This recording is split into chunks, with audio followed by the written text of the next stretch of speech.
So I think that'll be a heated series. Yeah, it should be a fun one. I think four Zoomers only need to win one game to put themselves in the upper bracket, because if they split, they've got, I believe, the points. It's not a point system, it's like a record system, because Thunder Predators 5-2-2. As long as they don't lose 0-2, I think they're okay. And, I mean, this is four Zoomers who split off EG. They split off Quincy Cruz, so they've already split off two of the top three teams. Yeah. I think they could do it. I think all they need is one. Get the proper draft. Get yourself in there. Pick a Viper just so Gunner doesn't play it. And I think Speaking of which, I gotta say, so we casted this together the first few days, Mm-hmm. and then it was taken over. And I think you were covering China region. Yeah. I went over to China, and then I was doing that region. So it's been a while for me, but I gotta say, Bkop, from me to you were right about Viper. I am convinced now. My opinion on it has definitely changed. I've seen people picking the heck out of this hero in pubs. Off lane, mid, support, position 4. I've seen Vessels. I've seen Necros. I've seen the Dragonlance build. It's Viper's back in full force. So I'm wondering if we'll see it in this game. It seems like it's like a second phase pick hero, where if you see what you're up against, you can get it. And it's just such a free game. It's such a free game, especially if you know the lane you're up against. It's nasty. It's, I think, being like, I think it's either like a fourth or fifth pick kind of thing, because I've definitely seen some last pick Vipers that have come in, especially with the amount of Spectre we've been seeing. That hero felt like it was insta-lose with how slow it was. And now, I don't know what it is about Spectre, but all of a sudden, Spectre has felt like this overwhelming force in the one position. Like, I was watching Ame play it the other day, and he doesn't play that conservative. He's not sitting back and just farming, going for Radiance. He gets haunt. They look for a fight. He gets involved and grabs a couple of kills, and then he like haunts back to lane because the offlaner didn't show up or something like that. Like, he uses it to get into like a 3v3 fight, and then haunts uses that to get quickly in and out. And it's very interesting how Spectre's been picked up a lot, especially with Viper being so popular too, where you've got that break mechanic. It's usually like a fifth ban or a last ban Viper, and then you pick up like Spectre. Yeah, definitely. I think a lot of the offlaners that are popular just don't do that much to like a Spectre either. Mm-hmm. Like for instance, if you were to pick a Spectre into Tusk, it's a hero that has high armor. It's a hero that can just walk over the ice shards. Like there are these heroes that are just not great at dealing with other heroes that are kind of even remotely tanky, especially when it comes to armor. Anyway, no Spectre. We have kind of more traditional, more like mid game oriented carries this game. You have the Bloodseeker to counter the Pango. All you need to do is rupture him while he's rolling, and his whole game is ruined. It's a very big hard counter, and then Troll, which is a tad bit surprising, because I actually think Bloodseeker is really good against Troll. You rupture him in his ult, and he just runs into you at max move speed and takes a ton of rupture damage, and you can just keep kiting him, and by the time his ult is over, he's dead to the rupture. So it's really really valuing Troll just as a hero in general. In this game, it's pretty good against natures. You can just blind the trees. You don't have to worry about that in lane if he is up against that tree, that nature's prophet. And it was a Troll picked after the Bloodseeker too. Like, you're putting this good point out there. It's like, if you rupture him while he's in battle trance, like, it's a problem. But they have faith enough to pick it up here, and I like Crazy's lineup already. Like, I see this Clinks, and I remember the games that we've seen from Clinks in all positions. Like, so far it's setting up that I think he's going to be in the 4. This could even be like a 5 Nature's Prophet. And Clinks just does so much around the map. And I think with a hero like Chen as well, where, you just come in with a Death Pact and wipe Chen off the face of the earth, he's not going to be loving life too much. Yeah, it's not nice. Clinks is one of the best counters to these summons heroes, at least in the laning stage. Because if there ever is like a problematic creep from a Chen or Enchantress, you just eat it. Choose your hero. Okay, TA last pick. Very good TA game. Really, the only thing that can deal with TA is like the Pango roll, I guess, and then Troll. If he presses ult in the late game and he's focused on the TA, he can shred her. But that's assuming the TA is at like equal farm with the Troll or less, and that's also assuming they get to the late game. Because I think this is a really great TA game. Completely destroys Puck. But it doesn't look like it's going to be TA versus Puck. I think Stars is probably going to be playing mid for this team. He's a mid player. I would say that they have a 0% chance to win if he's playing anything else, to be honest. He's a good mid player. So I think it'll be his Pango mid, which he's very fond of. It's one of his favorites. Yeah, I'm looking at Plasma, and they have like a bunch of different players on their Wikipedia roster. I think they have 5 players, 5 substitutes on here. All red links. Yeah. Sijin's on the original roster at the 3. Rem's on the original roster. Stars isn't. Pingu is, and Bkop is. So they only have 1 sub today. It seems like they. I think with a lot of these guys that play on Plasma, they're just kind of like good at Dota. They're not necessarily like trying to be pros or anything. It's more so they're just like good Dota players who are just playing because, you know, it's fun to play competitive, and like they're probably in school working. I know Stars is in school, and that's like they're like a friend group. And I think that's what you talked about with them. Like the first time we got to see them was that they're high-ranked players in the region, and you know, really, you know, individually they're very good players. And I think a lot of these matchups and a lot of this competitive Dota, it does come down to the fact that, you know, you find yourself, I was like, I gotta switch the logos. You find yourself in spots where it's like, well, now is your chemistry there? And when you're just kind of playing for fun and you maybe haven't played with these guys enough, especially in a competitive setting, it definitely feels like you could be held back in a way. Yeah, definitely. I think so. I mean, especially because like these guys are just pubbing all day. Whenever, you know, whatever they're doing, work, school, they come home, they pub. It's not like they're. I think they only really started practicing like 1 to 2 months ago, something maybe even less, in the ePulse Pro League or whatever they have. Like that's really when this team kind of came together. And I saw Sammy Boy tweeting about this, that he thinks there's, you know, got to be more support for like the tier 2, tier 3 scene, because you have teams like Plasma who they've come together. They've had, you know, some decent performances. There's glimpses of synergy there, and you'd like to see that amount to something. And you know, give them that time they need to develop. It would be really nice to see that. So it's nice that there's all these online things that they can participate in. Unfortunate circumstances that lead to it, but it is good for the tier 2 scene. Gets back to Kezu. Pingu here with Bkop, just trying to swipe up this bounty rune, and successful. Not the worst thing in the world. Good tree and blocking on a Pingu. They just don't have the damage, and with Rem coming over, you really don't want to go in too far and chase that, giving up first blood. Yeah, 3 for 1 for Plasma.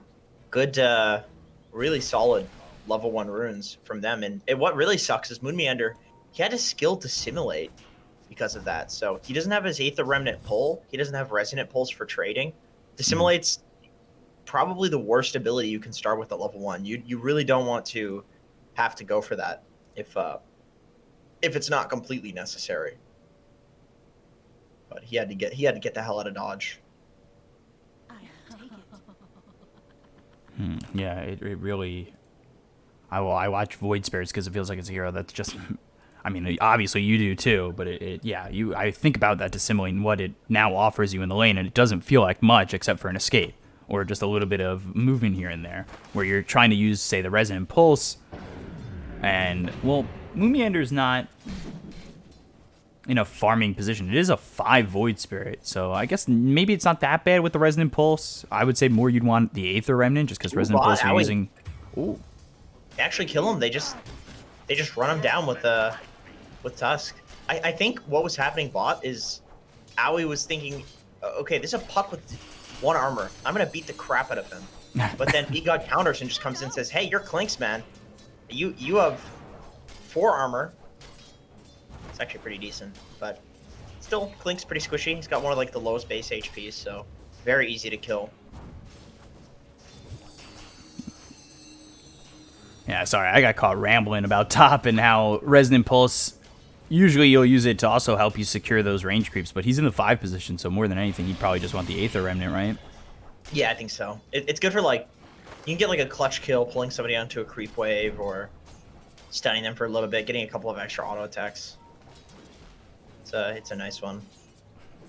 I try to analyze more than my MMR allows me to. I get caught missing first blood. It's a rough life, dude. I'm looking at this Pango against TA mid, and it feels like TA, like, yeah, maybe this disarm kind of hurts a little bit, but still, TA should be fine at just laning. Like, this should be an easy time for Bryle. Gonna be honest, I'm actually impressed with Stars that he's not getting completely dumpstered in this matchup. I mean, I think this is like fairly TA favored. And oh, Bkop Jenkins. Why is he so fast? Oh, it's literally just Bkop being low. Sometimes Bloodseeker seems insane with the thirst move speed from other lanes, but in this game, it's actually just the bot lane that's low. Okay, actually, Pingu's a bit low now. I promise, guys, I'll catch a kill. I don't have a blindfold on. That point redemption's only on my own channel.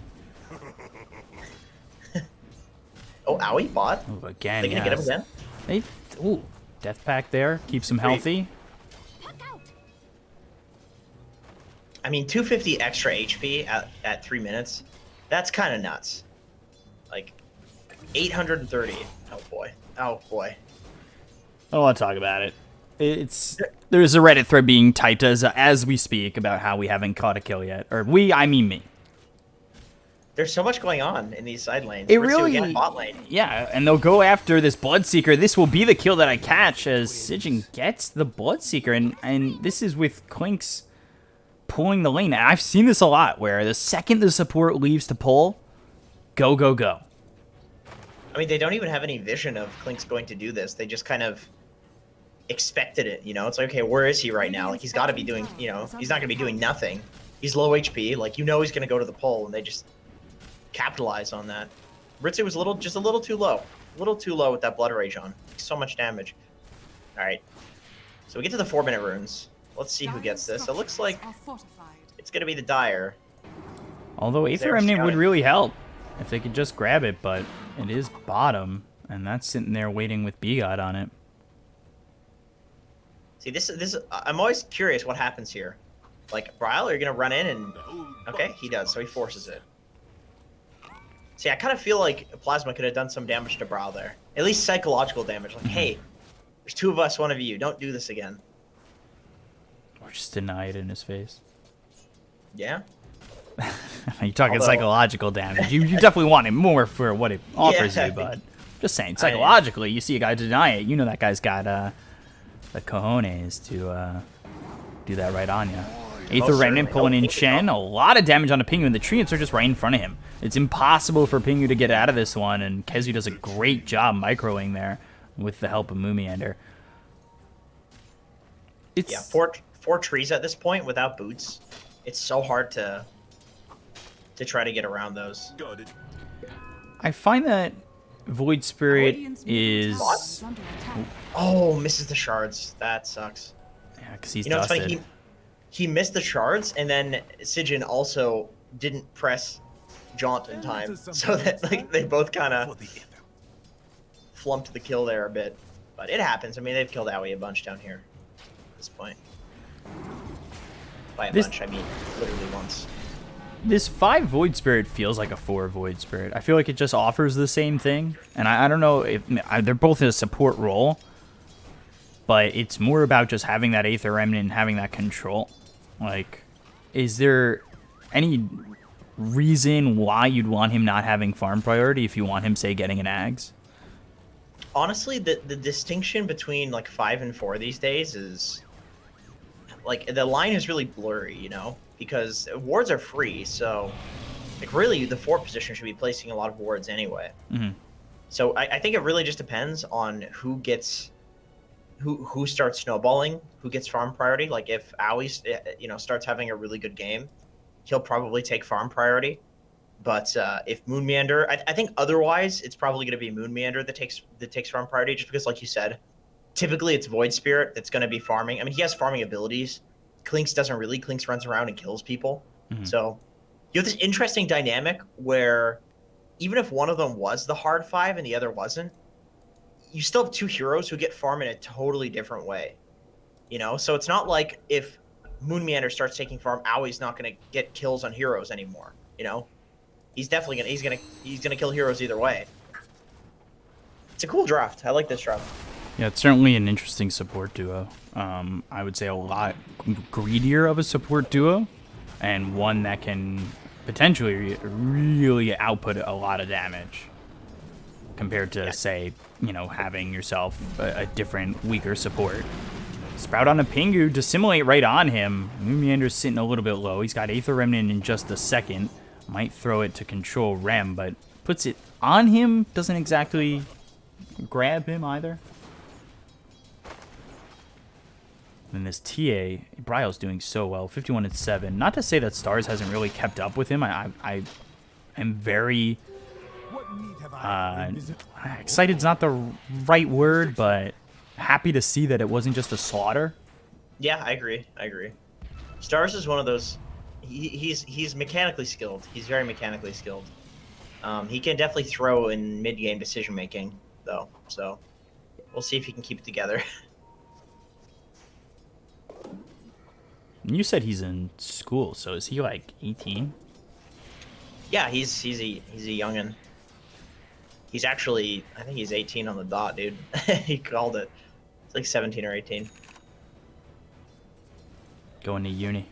For all you people watching from over the pond. They don't have uni over there? Well, they call it uni. We call it college. Oh, right. We call it uni in Canada as well. Oh, yeah, that's right. I guess there is, yeah. Like, college here is like community college. It's like in America, yeah, that's what you call it. Ooh, I hear a puck coil on an Aoi. Bottom, and Aoi gets hit, but not aggressed on more than just a dream coil. They do end up dusting, which doesn't land. Dire's courier has been killed. Dire's Not exactly amazing there. Bit of a miscommunication. Ritsu heads mid. Yeah, so does Kezu. So hard to deal with these 3 cores pushing this. Like, you need to already be here and Pango roll on them to defend this. But so very swift, effective movement from Crazy there, just abusing the fact that Plasma's not ready, basically. Yeah, and the mid game's gonna be tough. Like, TA is one of those heroes that, given a good start, can really put you behind if you're the other team looking in. Like, this is a hard game to deal with. Yeah, Sijin already in trouble. Can they get the silence? Illusory Orb trying to jaunt. Also, the damage on the Aoi. I don't know if he expected to die there, but they were the ones aggressing. They didn't have Rupture to throw. Man, I'm watching Bryle 1v2 mid. They used Pango roll, and B-God was there too. So, 2 people and a Pango ulti committed, and Bryle just sat there and tanked it with Refraction. Like, it's such a difficult game to deal with the TA. I'm honestly not sure what you do. You need like a Spirit Vessel on somebody. Nobody's going for one though.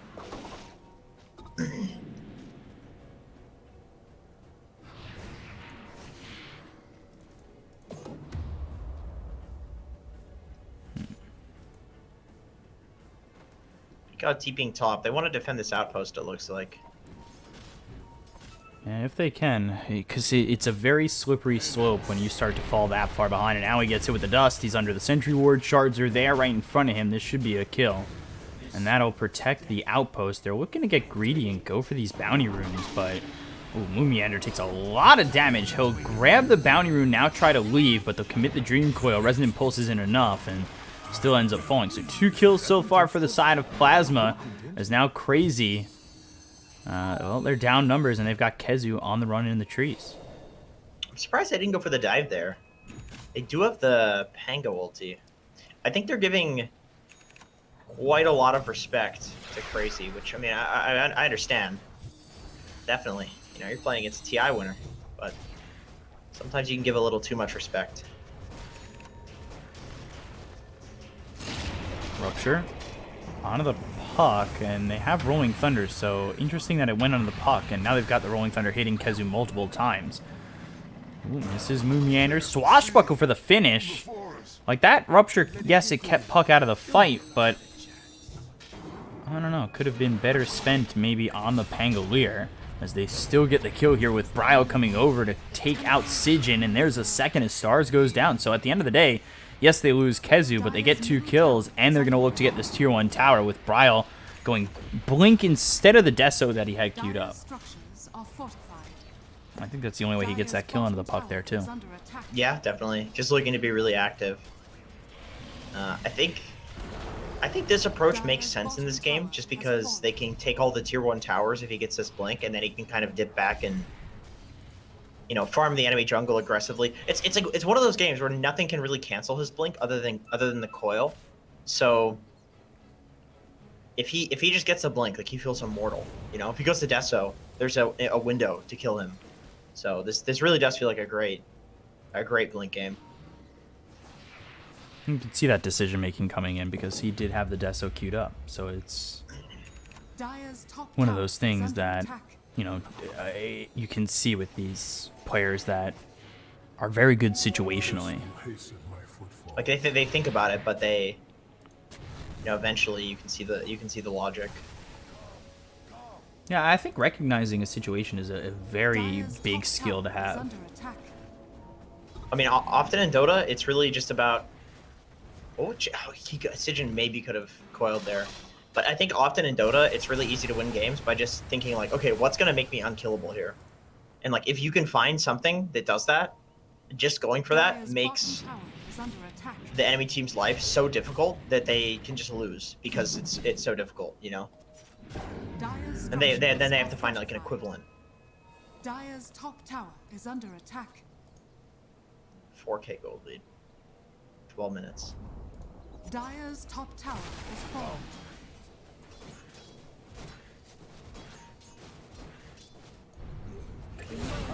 Burning army, down goes Stars. Bryle gets a quick kill. He's so close to this Deso, and they've already got a 5K lead. Look at actually where Bryle is in net worth. God.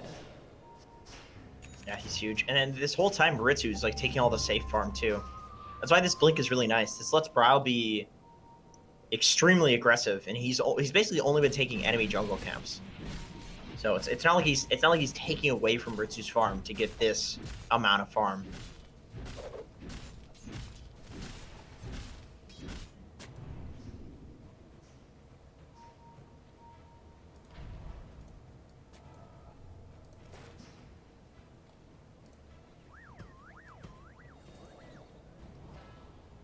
Over mid, they're setting up.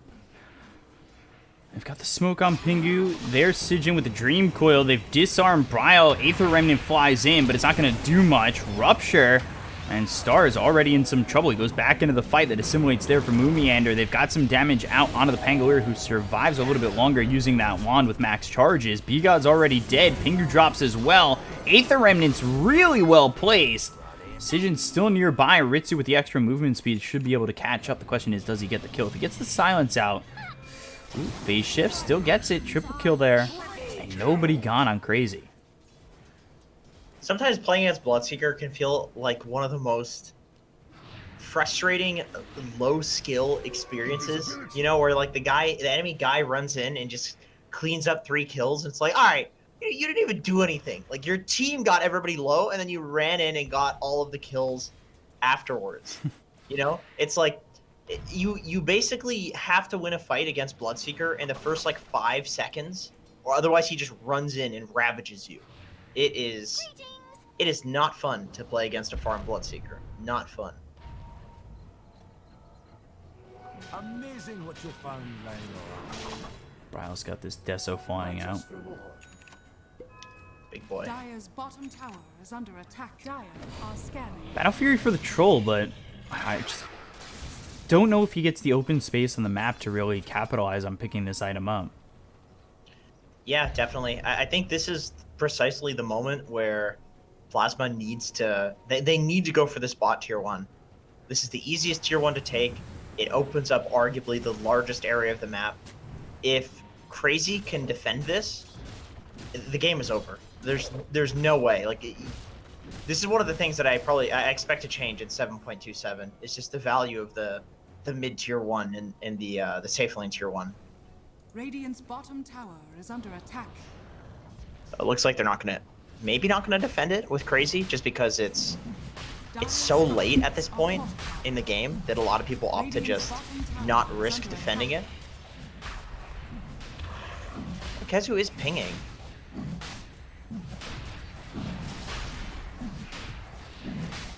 Space for Roche, I suppose. Yeah, you get the Aegis, and now you continue to defend. You've kept your tier 1 tower safe lane. Dire's top tower is under attack. Not bad at all. Yeah, this is one of those things where, like, if you're Crazy. Oh, stars. Yeah, he's caught mid. There was a smoke used by Moomiander over bottom, but you look at how quickly they just have the damage to get the kill, and Rem is right here. They bring Aoi over, and they should be able to spot this troll. The question is, can they continue to control him? Moomiander with the Aether Remnant lands it, and that's really well done, because now you've got the Rupture, and Rem, well, he's just going to get run down. Dream Coil's good, but is it enough? The Waning Rift onto 4, silence is there, Rem continuing to fight. TA gets the Aegis pop, the Dissimulate comes in, Rem finally falling. Back to life is Bryle, but Moomiander goes down, and you look at the Meld Strike that just takes Sijin out of the fight, goes after Pingu, blinks forward for B-God, and Bryle just so overwhelming, especially with the Burning Army right there. That's 4 heroes gone at TPM from Stars, who died earlier in this, and I'm not sure he wants to be fighting this 3v1. 1v3, yeah, I mean, unfortunate for him he's not alive. I mean, this is exactly why Crazy chose to take that fight there. You know, despite losing Ritsu, they would probably like to not have that happen, because that's their carry, but without a Pango, I mean, this is the follow-up for the Puck Coil, you know? Imagine if a Pango roll came in after that. That would have been absolutely devastating for Crazy, but without Stars being alive, they know it's just the Puck Coil, really, in terms of team fighting from Plasma.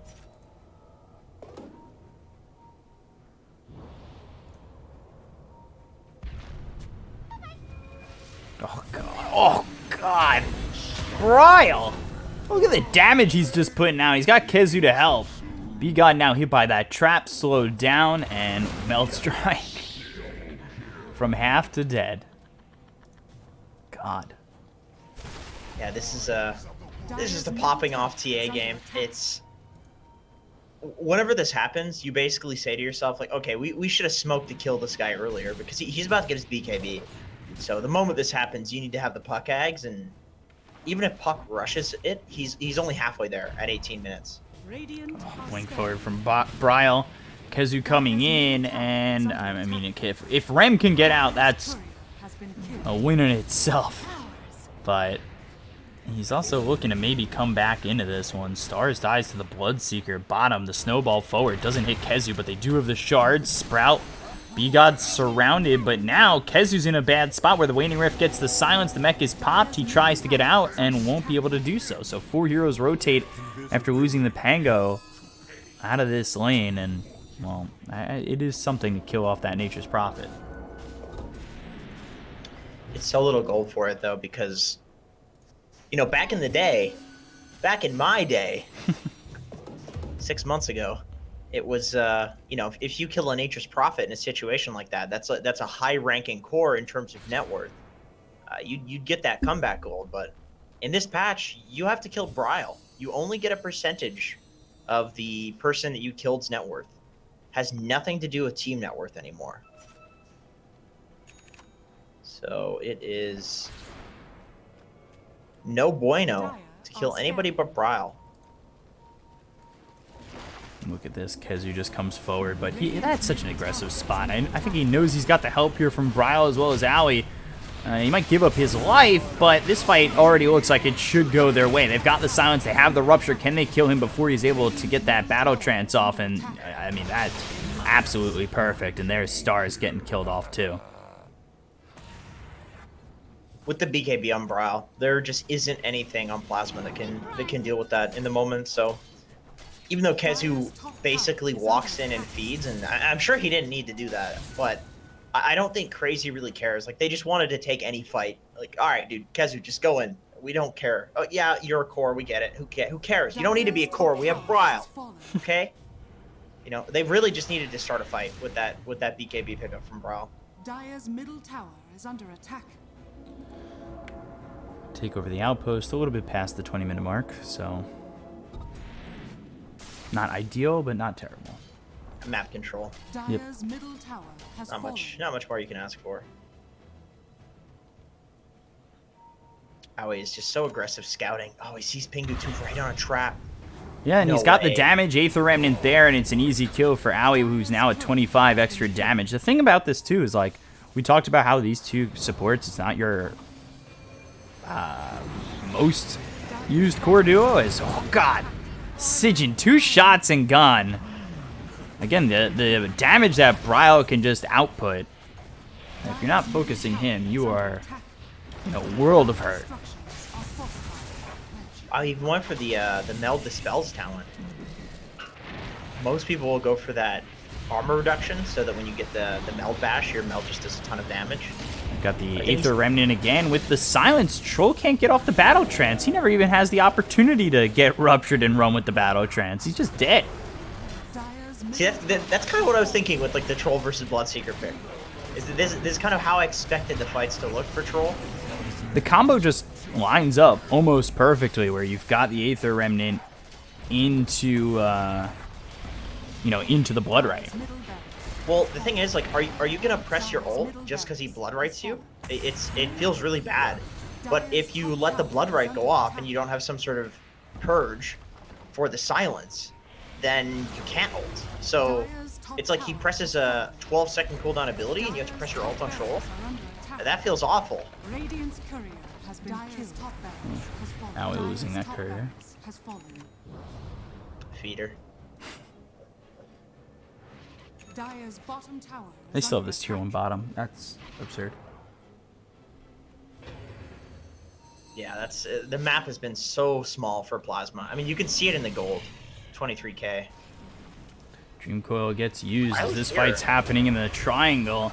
Illusory Orb, Rem moving forward. The cleave damage with now the shards down. They'll kill Kezu, they'll kill Aoi, and this is a decent fight for Plasma so far. The Rupture comes in onto Rem. And they'll have not the roughest time chasing because down goes Ritsu. This is a fight that maybe Crazy have gotten in a bit too far for, a little overconfident. If Bryle can come out of this victorious or maybe get 2 or 3 kills, it would be okay, but well, all of a sudden, they're going to lose the whole team. Yeah, Moon is dead. No spells. So they get the Troll, biting off a little bit more than they can chew, it looks like. I mean, honestly, that's... I don't know exactly what happened. I think there was like some shard block from B-God, where Troll was able to just wail away on Kezu and Aoi at the same time with the Battle Fury, and kill both of them off right at the start. So you lose your Aura Carrier, and you lose your Clinks, who's also got a medallion, he's got an urn, he's a utility hero. And the fight feels a whole lot worse, especially when you don't get the opportunity to press spells on Ritsu. He couldn't really do anything that fight.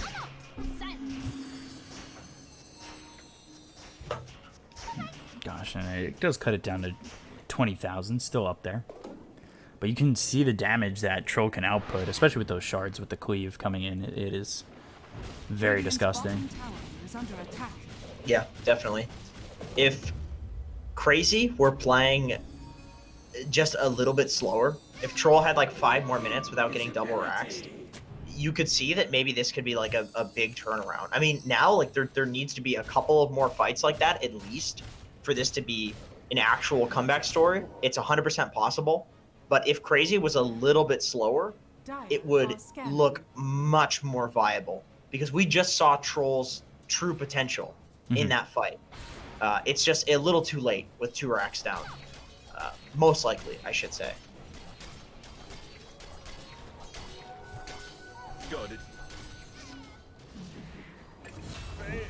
You got gone again. Bryle has Been using a lot of charges on that BKB. Down to 7 seconds. KheZu comes in. Sprout not around this puck, but he doesn't even jaunt over. If they could kill the troll, this is a big one to get.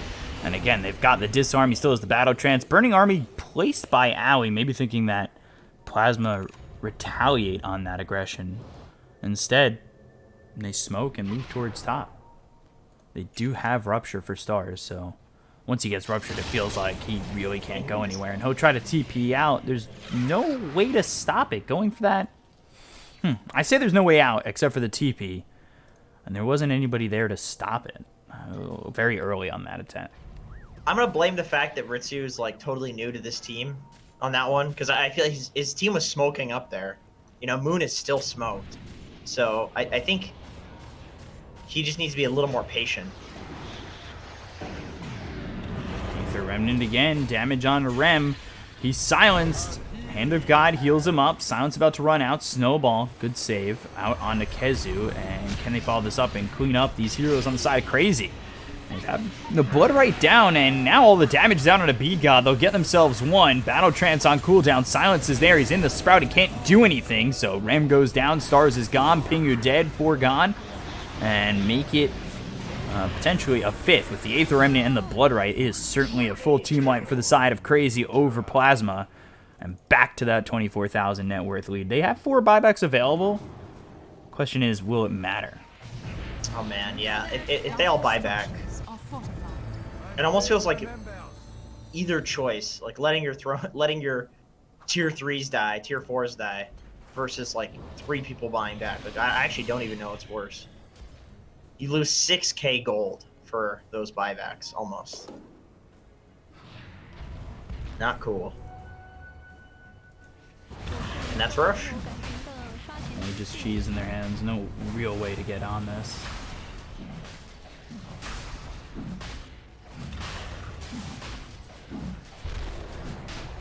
Roshan has fallen to the Radiant.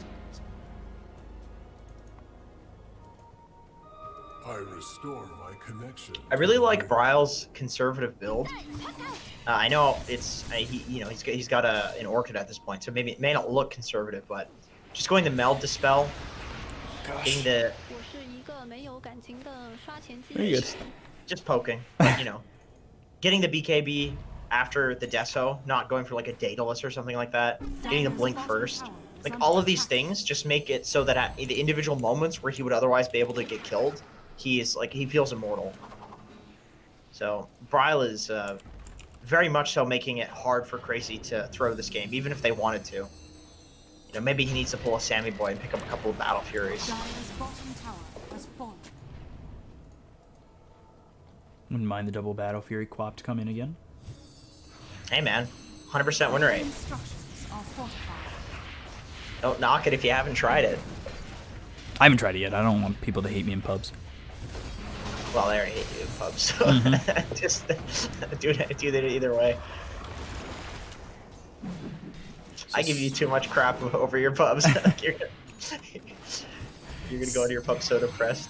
So Crazy, obviously they have this 30,000 net worth lead and they've really been ahead, but one of the things we spoke about early in the game was these supports and how greedy they are. They've gotten the farm to back it up. Hell, fucking Owie's, Owie's up 9,000 gold, and now they're gonna fight here. They've got the Rupture, they'll go for the kill, they've got themselves one, make it a second with Bkop going down, silence out onto the Troll.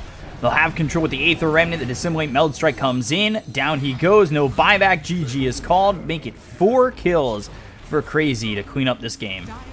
Yeah, they're fighting a massively losing battle at this point. I mean, honestly, I gotta say, I know this is like the cliche caster thing to do when it's like, tier 1.5 team versus like tier 3 team or whatever, but I'm gonna do it anyway. I was legitimately impressed with Plasma's like laning. I expected this to go much worse. KheZu's a 10k MMR player, Ritsu, Moon, Owie, Bryle, like these guys, all 9k players. So, I expected things to end in like 15 minutes. So just the fact that the kill score is half for Plasma is something. Like, it takes a while to become a team like this Crazy team and to become players like these crazy players. So there's serious potential there for Plasma, and maybe with this with all the leagues that are coming out now, and maybe the league system next year with Valve, maybe we'll see some of the tier 2 boys rise and shine. Yeah, it would be nice because they put the opening steps together, and if they continue to grow and do that, I think it can. Because you could see where the communication breaks down, but you also saw where they were kind of putting it together towards the later parts of the game, where they've given Troll the farm. Like I think people don't realize, and yes, you said it's the cliche thing. You need to recognize when a team isn't up to the same tier as another team, but still perform to take something away from it. Because I think games like this, as much as you want to win, they're more used for a learning experience. Definitely. If approached with the right attitude. So it does depend. It does depend on the players, and I definitely know some of the Plasma players, and that they will definitely be the learning type, for sure. So Crazy take game 1. We'll be back with game 2 between Crazy and Plasma in just a second. Stay right there, and we'll be back soon.